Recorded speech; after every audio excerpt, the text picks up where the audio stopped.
अब हम भयानक रस के बारे में बात करने जा रहे हैं। तो जो रस होता है वह 11 प्रकार का होता है और इन्हीं 11 प्रकारों में से एक होता है भयानक रस। भयानक रस का स्थायी भाव भय होता है। तो भयानक रस की परिभाषा, भयानक रस का उदाहरण, इसके अंतर्गत कौन कौन से विभाव, उद्दीपन या संचारी भाव आते हैं, इन सभी चीज़ों के बारे में हम बात करेंगे।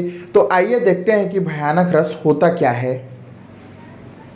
अब हम भयानक रस देखते हैं। तो जो भयानक रस होता है इसका स्थायी भाव होता है भय। भय अर्थात डर। तो जो हमारा भयानक रस है इसके बारे में अब हम जानने वाले हैं। तो जब कोई चीज को देखकर, पढ़कर या सुनकर हमारे मन में भय उत्पन्न हो तो वहां पर भयानक रस पाया जाता है। आइए उदाहरण के जरिए हम भयानक रस को समझने की कोशिश करते हैं। तो भयानक रस का उदाहरण हो जाएगा कि एक ओर अजगर ही लखी, एक ओर मृगराय, विकल बट्टो ही बीच ही परियो मूर्छा खाए। अर्थात कहने का तात्पर्य यह है कि एक पथिक था, पथिक यानी कि राहगीर, वह रास्ते में जा रहा था। तो वह क्या देखता है कि एक ओर अजगर है और एक ओर शेर है। अब उसके जाने के लिए रास्ता ही नहीं बच रहा है, क्योंकि वो जाए तो जाए किधर से, शेर की तरफ से जाए या फिर अजगर की तरफ से जाए। तो यह सब देख करके वह वहीं पे मूर्छा खा के बेहोश हो जाता है। अब हम भयानक रस के अंतर्गत विभाव, अनुभाव, संचारी भाव, इन सभी को देखते हैं और समझने की कोशिश करते हैं। जैसे कि हम इसी उदाहरण से यदि समझने की कोशिश करें तो इस उदाहरण में हो जाएगा।